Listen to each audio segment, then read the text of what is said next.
예배드리겠습니다. 다 같이 묵상 기도하시겠습니다.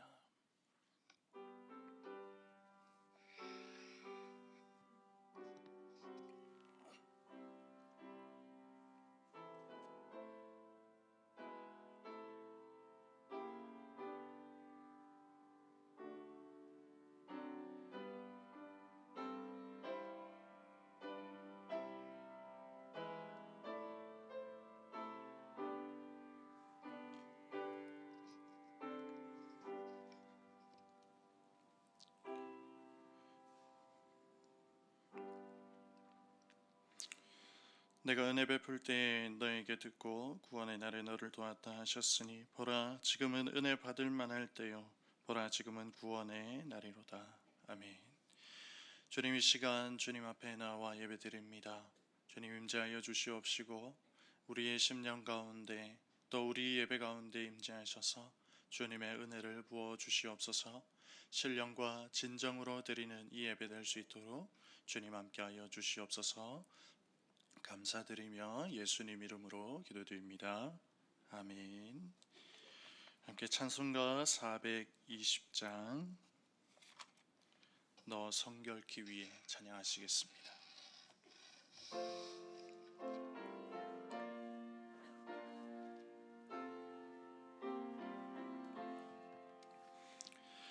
너 성결케 위해 늘 기도하며 너 주 안에 있어 늘 성경 보고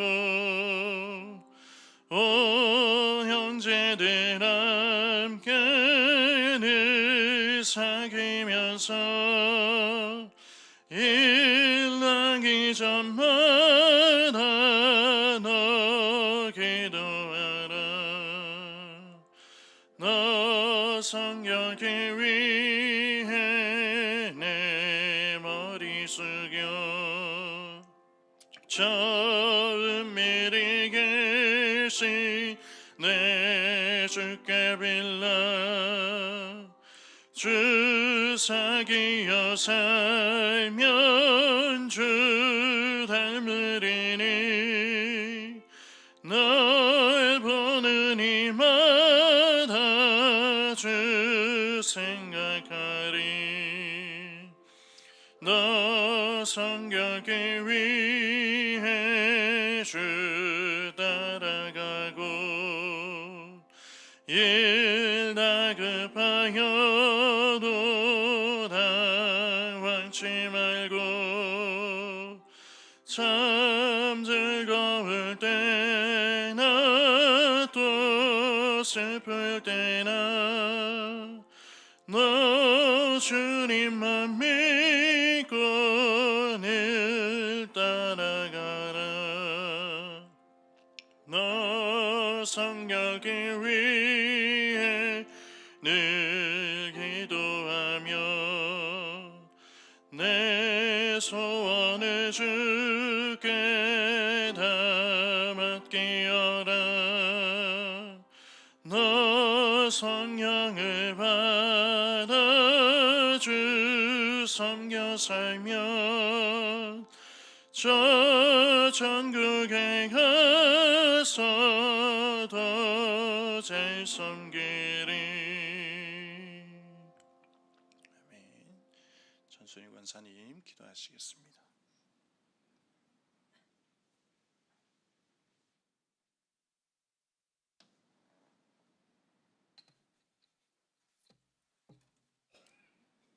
그는 시냇가에 심은 나무가 철을 따라 열매를 맺으며 그 잎사귀가 마르지 아니함 같으니 그가 하는 모든 일이 형통하리로다.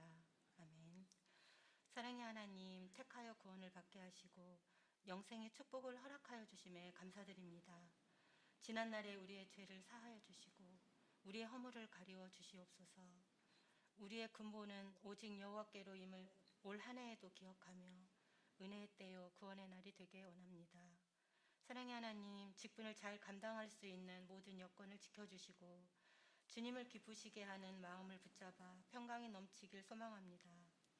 하나님, 우리 교회 성도님들 평안함으로 인도하여 주시길 간절히 바라옵나이다. 질병으로 고통 속에 있는 분들 치료하여 주시고 그 마음을 위로해 주시옵고 선교제를 돌아보아 주시고 힘든 시기지만 선교 사명을 잘 감당하기에 힘을 주시옵소서. 필요한 것으로 채워지길 기도합니다. 태국 선교차 나가 있는 목사님과 주항의 성도들 그곳에 큰 뜻을 품게 하시고 아무 일 없이 잘 다녀오시길 인도하여 주시옵소서. 이 시간 말씀을 전하시는 최종진 목사님 은혜로 붙잡아 주시고 귀한 말씀으로 예배에 성령 충만한 자리가 되기를 바라오며 예수님 이름으로 기도드립니다. 아멘.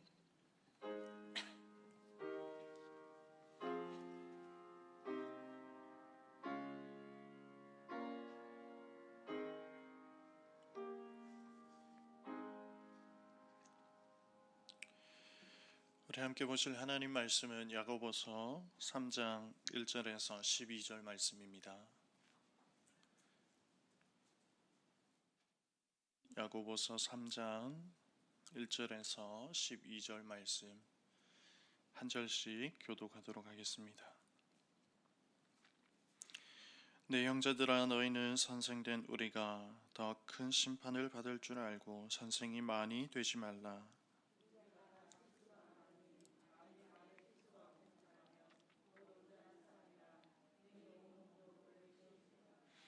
우리가 말들의 입에 재갈을 물리는 것은 우리에게 순종하게 하려고 그 온 몸을 제어하는 것이라.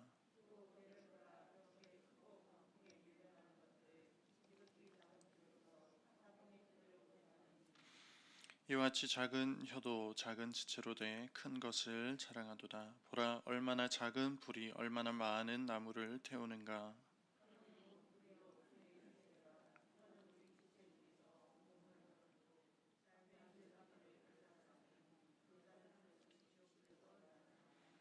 여러 종류의 짐승과 새와 벌레와 바다의 생물은 다 사람이 길들일 수 있고 길들여 왔거니와.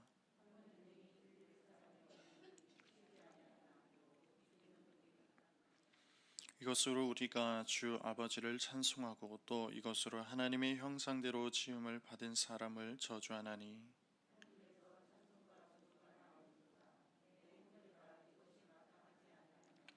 샘이 한 구멍으로 어찌 단물과 쓴물을 내겠느냐.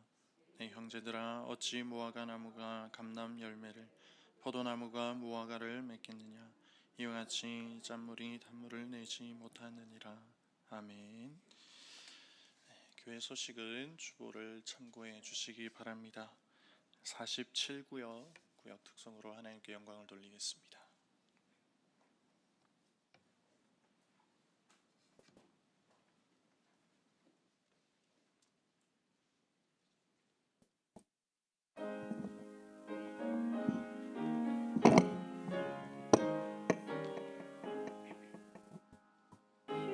시온의 영광이 빛나는 아침 모두 떠니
하나님 아버지 감사드립니다. 47구역을 세워주셨습니다.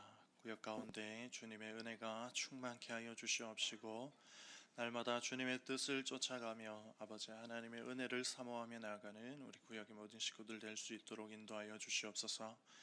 이 시간 주님의 말씀을 들고 나아갑니다. 아버지 하나님께서 말씀 가운데 함께하여 주시옵시고 우리가 주님의 말씀을 나눌 때에 아버지 하나님의 뜻을 깨닫고 또 그 뜻을 따라 살아가는 우리 모두의 삶이 될 수 있도록 인도하여 주시옵소서.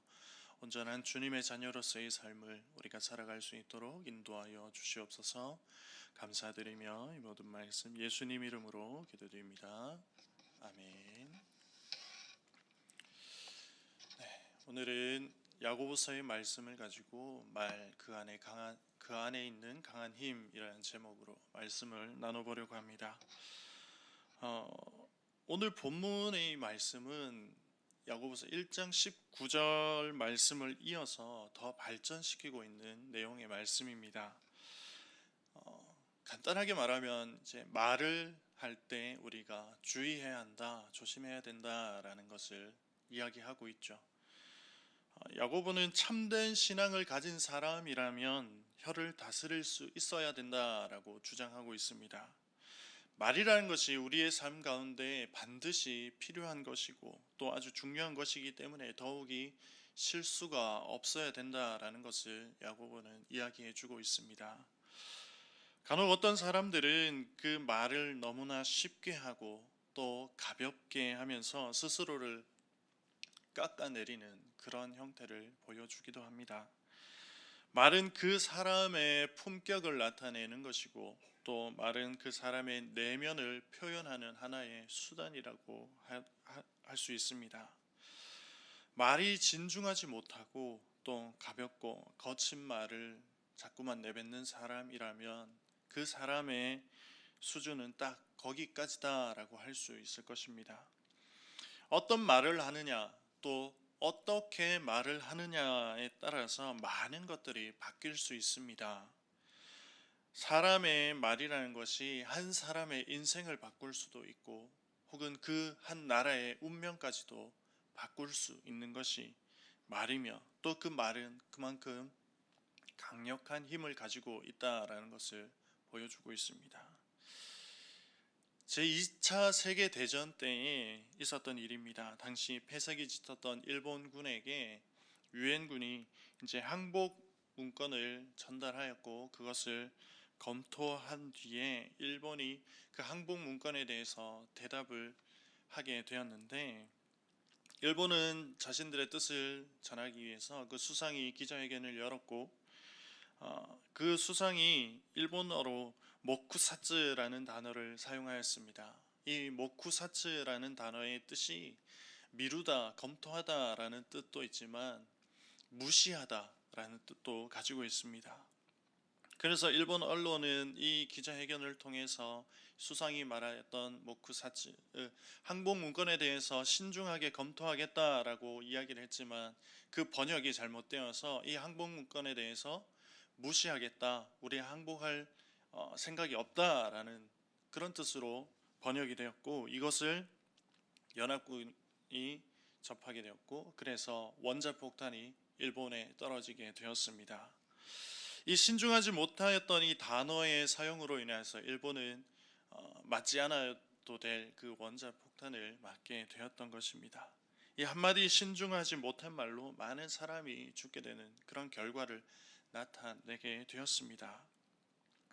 그래서 이 말이라는 것은 눈에 보이지 않지만 그 어떤 것보다도 강력한 힘을 가지고 있다라는 것을 보여줍니다. 타인을 향해 공격하는 말, 이것은 보이지 않는 창과 같아서 그 말이 공격하는 말이 전해질 때 듣는 사람으로 하여금 그 마음 가운데 그 창이 깊이 찔리게 되고 그리고 보이지 않는 상처가 그 가슴 가운데 남게 됩니다. 상처를 준 사람은 그 말이 상처가 되는 것을 알지 못하지만 듣는 사람은 심각한 아픔과 상처가 된다라는 것을 우리는 볼 수 있습니다. 저 역시도 누군가에게 말을 하였을 때 상처는 주지 않았을까라는 이런 염려와 걱정들을 할 때가 있습니다. 반대로 상처 주는 말 대신 격려와 힘을 주는 말을 하게 된다면 그 마음 가운데 평안과 기쁨을 더해주는 어느 명약보다 더 좋은 효과를 낼 수 있을 것입니다. 그래서 그런지 이런 말에 대한 속담이나 격언들, 그리고 성경에서 말에 대한 이런 말씀들을 많이 찾아볼 수 있습니다. 그 말에 대한 주의나 경고, 또 말의 중요성에 대한 언급들이 많이 등장하고 있습니다. 오늘 본문 말씀에서도 말에 대한 교훈을 주고 있습니다. 1절과 2절은 선생들의 중요한 책임을 강조합니다. 그리고 3절에서 6절은 말의 막강한 영향력을 말하고 있고 7절에서 12절까지는 혀의 부패성을 부각시키고 있습니다. 오늘 본문을 통해 우리 그리스도인들의 언어 생활이 어떠해야 할지를 한번 살펴보기를 원합니다. 먼저 1절과 2절 말씀에서 선생된 자들의 중한 책임을 이야기합니다. 이 권면과 경고의 메시지는 회중 가운데 선생이 되려고 하는 자들, 그리고 이미 선생의 직분을 가지고 있는 사람들이 많이 관심을 기울였습니다. 이 메시지를 전하고 있는 야고보 역시도 선생의 직분을 감당하고 있었음을 우리는 1절 말씀에 선생된 우리라는 말을 통해 알 수 있습니다. 선생의 직분을 감당하고 있는 사람이 선생의 직분에 대한 무게와 책임감을 전할 때에 실제적으로 그 메시지는 자신들에게 다가오게 될 것이고, 그리고 뼛속 깊이 느껴지게 될 것입니다. 선생의 직분을 가지지 않은 사람이 그 선생에 대한 무게와 책임감을 전할 때 그것은 다른 사람이 들었을 때 무시하는 경향이 드러날 수도 있을 것입니다. 전혀 모르는 사람이 그것에 대해서 언급한다면 그렇게 주의 깊게 듣지 않을 것입니다. 이처럼 야고보 역시 선생의 직분을 감당하고 있었기 때문에 선생된 자의 무게와 책임에 대한 그 권면을 전하였고, 많은 이들이 그것을 듣고 공감하고 깨달을 수 있게 되었던 것입니다. 그 권면은 더 큰 심판을 받을 줄 알고 선생이 만유되지 말라라는 것입니다. 회중들 가운데 선생의 자격이 없는 선생의 직분을 탐하는 자들이 많았다라는 현실을 보여주는 것입니다. 초기 교회의 공동체 가운데에는 가르치는 직분, 곧 선생의 직분이 매우 높게 평가되었습니다. 그리고 교사들에게는 상당한 지위가 주어졌다라고 고대 문헌에 기록되어 있습니다. 그래서 이런 지위와 명예를 얻기 위해서 부당한 충동을 느끼는 사람들이 많이 있었다라고 합니다. 선생이라는 직분은 교회 공동체를 세워가고 또 그들의 말씀으로 양육하면서 바른 길을 걸어갈 수 있도록 영적인 성장을 이루어갈 수 있도록 하는 그런 직분입니다. 그래서 높은 지위와 또 명예를 얻을 수 있었습니다. 하지만 그 반면에 그 직분을 제대로 감당하지 못한다면 다른 사람들보다 더 엄격한 잣대에서 더 무거운 심판을 받게 될 것이다 라고 이야기합니다. 그래서 선생의 직분은 다른 사람들에게 영향을 미치는 위치에 있기 때문에 이러한 권면의 메시지를 야고보는 전하고 있습니다. 만일 거짓 교사의 잘못된 가르침이 회중 가운데 전파되게 된다면 많은 사람들이 진리가 아닌 다른 곁길로 빠지게 될 것입니다. 그리스도인의 삶에서 아주 치명적인 일이 아닐 수 없습니다. 이와 마찬가지로 자격 없는 선생의 가르침도 거짓 교사와 다를 것이 없다라고 이야기합니다. 자격 없는 자의 교훈으로 다른 사람에게 그릇된 영향을 미치게 된다면 그 사람은 하나님 앞에 더 엄중한 책임을 묻게 될 것입니다. 따라서 야고보는 회중 가운데 선생된 자들의 그들의 말을 조심하고 항상 신중해야 된다. 그리고 그 말을 뱉을 때 항상 주의하고 또 신중하게 이야기를 해야 된다라는 것을 알려주고 있습니다. 우리가 누군가에게 말을 할 때, 또 누군가에게 권면을 할 때, 우리 다른 지체들에게 또 말씀을 알려줄 때, 함께 나눌 때 그만큼 내 생각과 나의 판단으로 내 개인적인 견해를 전하는 것이 아니라 하나님 말씀에 합한, 주님의 뜻에 합한 것들을 나누고 전해야 된다라는 것을 보여주고 있습니다. 저 역시도 지금 하나님 말씀을 가지고 설교를 하고 있지만 혹시라도 잘못된 말씀을 전하지 않을까, 내 개인적인 견해가 들어가지 않을까라는 이런 염려들이 있습니다. 그러면서 설교 준비를 할 때도 항상 그런 두려운 마음들이, 항상 염려되는 마음들이 이 안에 있고, 또 바르게 전하기 위해서 날마다 또 애쓰고 있습니다. 그런데 애쓰는 만큼 잘 못하는 것 같아요. 사람이란 존재는 항상 실수가 있고 또 연약한 존재이기 때문에 온전하게 다 잘할 수는 없을 것입니다. 그래서 2절에 말하듯이 사람은 실수가 많다라고 이야기합니다. 단순히 교사뿐만 아니라 모든 사람을 가리키고 있습니다. 여기에서 많다라는 것은 죄 혹은 그 실수의 빈도를 이야기하는 것이 아니라 모든 시간적인 측면에서 다양성을 이야기하고 있습니다. 여러 가지 많은 죄악들이 우리 말 가운데 있다라는 거죠. 그래서 사람은 말을 통해서 너무나 많은 죄를 짓고 있다라는 것을 이야기해 주고 있습니다. 그래서 말에 대한 경고에 대응하기 위해 하나의 방책을 이야기해 주는데 침묵을 이야기합니다. 그러나 침묵은 하나님께서 요구하시는 것은 아닙니다. 하나님께서는 성령의 능력을 덧입어서 하나님의 영광을 위해 우리의 혀를 사용할 것을 요구하고 계십니다. 침묵으로서는 우리의 생각을 완전히 다스릴 수 없습니다. 야고보는 우리의 모든 생각을 사로잡아서 그리스도께 복종시키는, 그리고 하나님의 능력을 우리에게 덧입혀서 하나님의 뜻에 합당하게 또 절제되고 또 정제된 우리 언어 생활을 하길 원하고 또 바랬던 것입니다. 그래서 2절 뒷부분을 보게 되면 말에 실수가 없는 자라면 온전한 사람이다 라고 말하고 있습니다. 그런 사람은 능히 온몸에 굴레를 씌운다라고 말합니다. 말에 관하여 실수가 없는 사람이라면 능히 자신의 몸을 통제할 수 있는 사람이라는 뜻입니다. 그런데 이것은 인간으로서 불가능한 일입니다. 자신을 완전히 제어할 수 있는 사람은 없을 것입니다. 그렇기 때문에 야고보는 회중 가운데 가장 먼저 선생이 되려고 나서지 말 것을 권면하고 있습니다. 교사의 가르침과 말에 그만큼 큰 영향력이 있고 큰 힘이 있음을 알고 있었기 때문입니다. 이어서 3절에서 6절까지 야고보는 혀의 막강한 힘에 대해서 세 가지의 비유를 말하고 있습니다. 가장 먼저는 말의 입에 재갈 물리는 것을 비유하고 있습니다. 재갈은 아주 작은 물건입니다.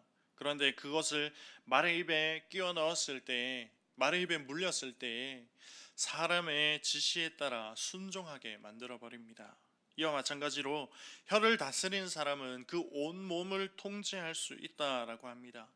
또 같은 비유로 배의 작은 키를 이야기합니다. 작은 키가 통제하는 것은 그렇게 큰 배와 그리고 광풍에 밀려가는 것입니다. 큰 배가 광풍에 밀려간다 할지라도 배 안에 그 작은 키가 그 광풍을 뚫고 사공이 원하는 곳으로 운행할 수 있게 되는 것입니다.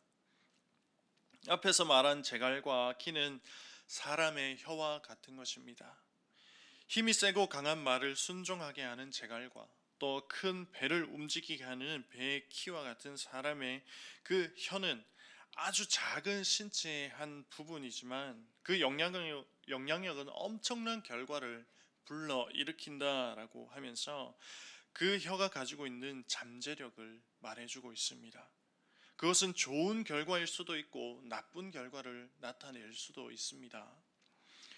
낙심하고 좌절한 영혼에게 위로의 말을 전하면서 천하보다 귀한 한 영혼을 살릴 수도 있지만 찌르는 말로 한 영혼을 좌절과 절망 가운데로 밀어 넣어버릴 수도 있습니다. 입을 통해 전해지는 그 말 한마디로 영혼을 살릴 수도 있고 그 영혼을 죽일 수도 있는 것입니다. 야고보는 그 혀의 막강한 힘에 대해서 세 번째 비유로 혀는 곧 불이라고 이야기합니다. 길들여지지 않은 그 혀가 엄청난 재앙을 불러 일으킬 수 있다라는 것을 말합니다. 큰 불을 만드는 것은 작은 불씨 하나입니다. 작은 불씨가 감당치 못할 큰 불을 만드는 것처럼 아주 사소한 말 한마디, 그 혀를 조금만 잘못 사용하여도 많은 사람들에게 큰 해를 입힐 수 있고 큰 고통과 번뇌 가운데 그 인생을 몰아넣을 수도 있는 것입니다. 6절 말씀에서 혀의 파괴적이고 부패한 영향력을 온 몸을 더럽히는 것이며 삶의 수레바퀴를 불사르는 것이고 지옥에서 나오는 불이라고 비유하고 있습니다. 이것을 다 합하여서 혀는 곧 불이고 불의의 세계다라고 말합니다. 먼저는 혀는 온 몸을 더럽히는 것이다라고 말합니다. 혀는 단순히 육체의 한 기관이 아니고 마음의 뜻을 표현하는 기관의 수단입니다. 인간에게 원죄가 자리 잡고 있기 때문에 언제든지 우리 안에 죄의 습성들이 드러날 수 있습니다. 그리고 악한 마음이 움직여서 혀를 통해 죄를 뱉어내고 또 온몸을 더럽힐 수 있다라는 것입니다. 그리고 혀는 삶의 수레바퀴를 불사른다라고 합니다. 모든 사람의 그 악한 마음, 그 부패함, 그것은 혀의 그 말을 통해서 나타나게 됩니다. 혀는 그것을 표현하는 수단이 되는 것입니다. 부패시키는 혀의 영향력은 말하는 그 사람 자신을 더럽힐 뿐만 아니라 더 폭넓게 더 많은 곳에 영향력을 미치고 있습니다. 삶의 수레바퀴라고 합니다. 즉 삶의 과정을 불사른다라는 것입니다. 삶의 과정이라 함은 인간 존재의 그 전반적인 영역을 의미하고 있습니다. 그래서 사람이 살아가면서 맺어가는 인간 관계들, 그리고 그 공동체들, 그리고 함께하는 많은 지체들, 그 가운데에 삶의 수레바퀴, 즉 그 삶의 모든 영역 가운데 말의 그 혀가 잘못된 말을 뱉었을 때, 죄악을 뱉었을 때 그것들이 무너지고 붕괴될 수 있다라는 것을 경고하고 있습니다. 잘못된 말을 형제가 형제를, 또 이웃이 이웃을, 나라가 나라를 치게 만들고 또 그들의 관계를 파괴하게 합니다. 또 혀는 지옥에서 나오는 불과 같다라고 이야기합니다. 헬라어 원문에서 지옥의 불이라는 이 단어를 사용하고 있습니다. 이 단어는 신약에서 8번 등장하고 있습니다. 이곳은 악인들의 영육이 던져져 영원한 형벌을 받는 곳을 지칭합니다. 구약에서 흰놈의 골짜기를 가리키는 곳입니다. 흰놈의 골짜기는 예루살렘 남부에 위치한 곳인데, 여기에서 이방의 우상을 섬기던 이 사람들이 아이를 불로 태워 제단의 제물로 드렸던 곳입니다. 또 이곳은 예루살렘 성내의 쓰레기를 모아서 소각하였던 곳입니다. 그래서 겐네스라는 이 단어는 종말론적으로 영원한 심판의 불을 상징하고 있습니다. 특히 야고보서는 거짓 교사들의 혀로 내뱉는 그 가르침, 사람의 인격에 해를 입힐 뿐만 아니라 공동체의 전체를 파괴한다라고 이야기합니다. 이렇게 파괴적이고 막강한 영향력을 미치는 그 혀는 능히 길들일 사람이 없다라고 8절에서 말하고 있습니다. 자신의 지체, 신체 중에 작은 일부의 하나, 그것을 다스리지 못하고 길들이지 못하는 인간의 무능력함을 여실하게 보여주고 있습니다. 하지만 이렇게 부패한 인간도 성령의 능력을 힘입어서 성령께서 우리 가운데 함께 하시기만 한다면 자신의 혀를 통제할 수 있을 것이다 라고 말해주고 있습니다. 이어는 반대로 자연 상태의 혀는 쉬지 않는 악이고 죽이는 독이 가득한 것이다 라고 야고보는 말합니다. 여기에서 쉬지 않는 이라는 단어로 번역된 이 말은 1장 8절에서는 정함이 없는 말로 번역되었고 3장 16절에서는 혼란이라는 말로 번역되어 있습니다. 혀는 길들여지지 않는 짐승과 같아서 끊임없이 악을 쏟아냅니다. 그리고 독사와 같이 치명적인 독이 가득한 것이고, 또 죽이고 파괴하는 선봉에 바로 길들여지지 않고 절제되지 않는 그런 혀가 있다라고 이야기하고 있습니다.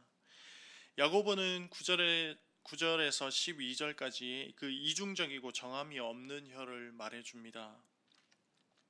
이미 1장 8절에서 두 마음을 품어 정함이 없는 사람을 비판하였습니다. 앞에서도 말했듯이 혀는 마음의 생각을 드러내는 기관입니다. 사람이 입으로 하나님을 찬양할 수도 있고 사람을 저주할 수도 있습니다.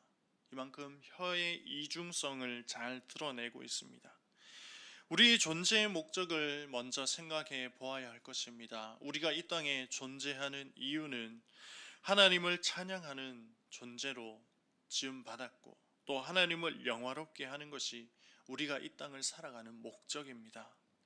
우리의 입을 통해서 하나님을 찬양한다면 우리가 이 땅에 보내진 목적을 잘 감당하고 있는 것입니다. 반면 어떤 이들은 저주할 필요가 없음에도 나와 다른 생각을 가지고 다른 가치관을 가지고 있다 해서 저주를 하기도 합니다. 우리가 형제를 저주할 이유는 없습니다. 본문 말씀에서 볼 수 있듯이 하나님의 형상대로 지음받은 사람이기 때문입니다.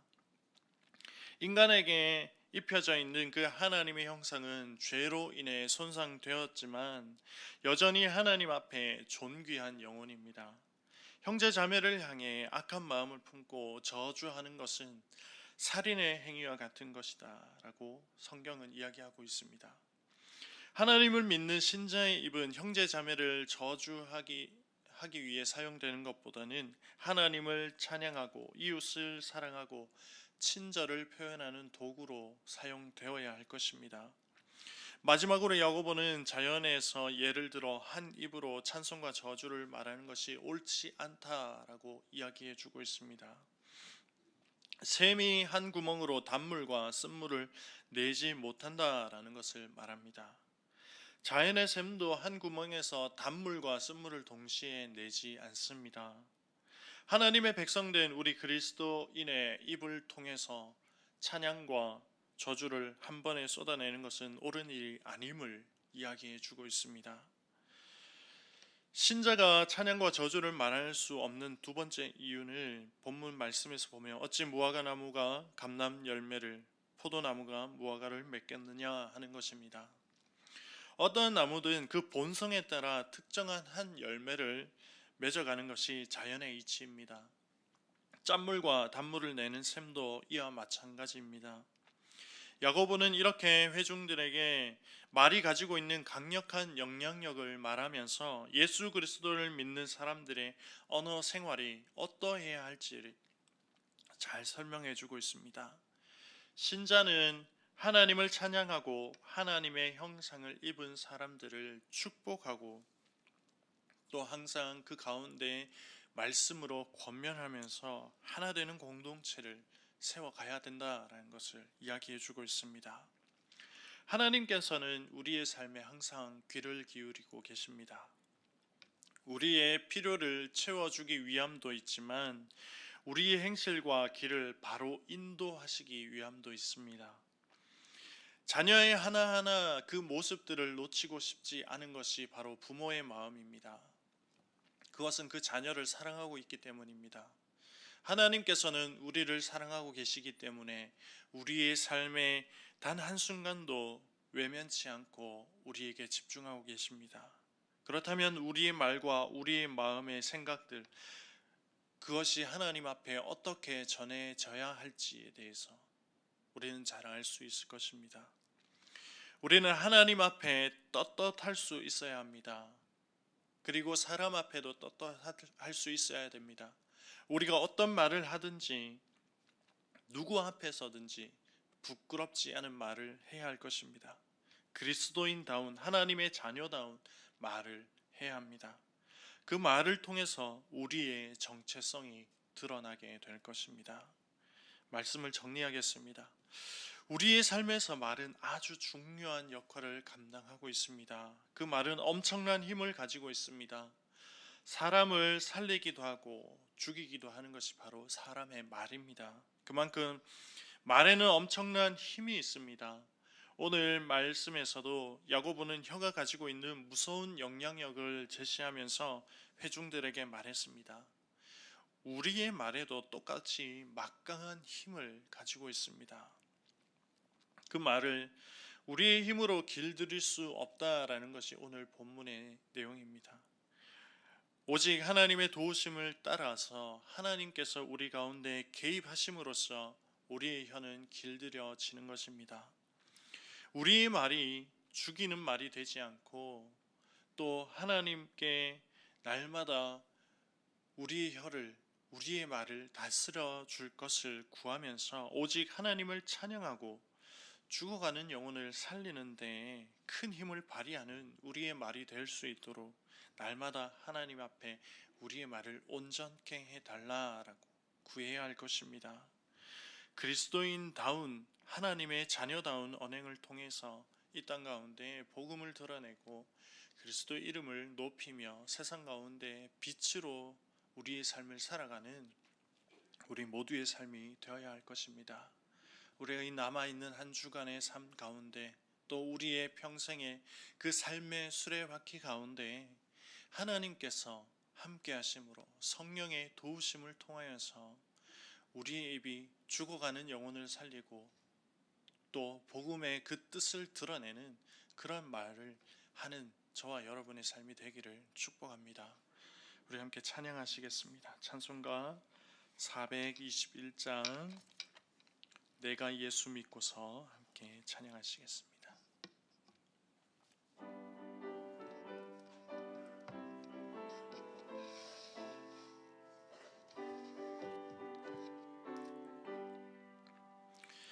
내가 예수 믿고서 죄사함 받아 나의 모든 것 다 변했네. 지금 내가 가는 길 천국길이요 주의 피로 내 죄가 씻겼네. 나의 모든 것 변하고 그 피로 구속받았네. 하나님은 나의 구원 되시오니 내게 정죄함 없겠네. 주님 맑은 빛 되사 어둠에 지니 나의 모든 것 다 변했네. 지금 내가 주 앞에 온전케 됨에 주의 공로를 의지함이세. 나의 모든 것 변하고 그 피로 구속받았네. 하나님은 나의 구원 되시오니 내게 정죄함 없겠네. 내게 성령 임하고 그 크신 사랑 나의 맘에 가득 채우며 모든 공포 내게서 물리치시니 내 맘 항상 주 안에 있겠네. 나의 모든 것 변하고 그 피로 구속받았네. 하나님은 나의 구원 되시오니 내게 정죄함 없겠네. 아멘. 하나님 아버지 감사드립니다. 주님께서 우리의 삶 가운데 함께 하셨고 또 우리의 걸음을 이끄셔서 우리의 모든 삶이 주님 앞에 살아가게 하심에 감사드립니다. 아버지 하나님, 연약하고 부족한 우리의 인생 가운데 주님께서 함께 하셔서 성령의 도우심으로 우리가 주님의 뜻을 따라 살아가게 하심에 감사드립니다. 이 죄악이 가득한 우리의 말 가운데 또 우리의 혀 가운데 주님께서 함께 하셔서 정함을 더하여 주시옵시고 절제를 더하여 주시옵시고 인내를 더하여 주셔서 우리의 입을 통하여 나오는 말들이 죽어가는 영혼을 살리는 말이 되게 하여 주시옵시고 주님을 찬양하며 아버지 하나님께 영광을 돌리는 그런 말들, 그런 고백들이 나올 수 있도록 인도하여 주시옵소서. 날마다 주님께서 우리의 혀 가운데, 우리의 말 가운데 파수꾼을 세워 주시옵시고 정함으로 주님 앞에 나아갈 수 있도록 인도하여 주시옵소서. 아버지 하나님의 뜻을 쫓아 나아가는 우리의 삶과 우리의 마음과 우리의 생각이 될 수 있도록 역사하여 주시옵소서. 태국에서 주님의 복음을 들고 주님의 사역을 감당하고 있는 담임 목사님을 비롯한 주왕의 가족들 가운데 주님께서 함께하여 주시옵시고 어떠한 어려움이 일어나지 않도록 주님께서 붙들어 주시옵시고 아버지 하나님께서 그 선교의 여정 가운데 동행하셔서 은혜로운 그 시간들이 될 수 있도록 또 안전한 시간이 될 수 있도록 주님께서 인도하여 주시옵소서. 돌아온 그 시간까지 주님께서 함께하여 주시옵소서. 모든 시간들 가운데 또 모든 삶 가운데 주님께서 동행하여 주시옵시고 아버지 하나님께서 함께 하심으로 인하여 그 삶이 평안과 기쁨이 넘쳐날 수 있도록 주님 함께하여 주시옵소서. 감사드리며 이 모든 말씀 예수님 이름으로 기도드립니다. 아멘.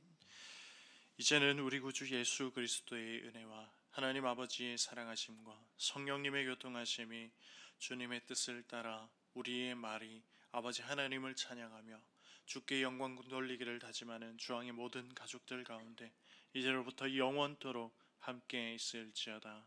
아멘.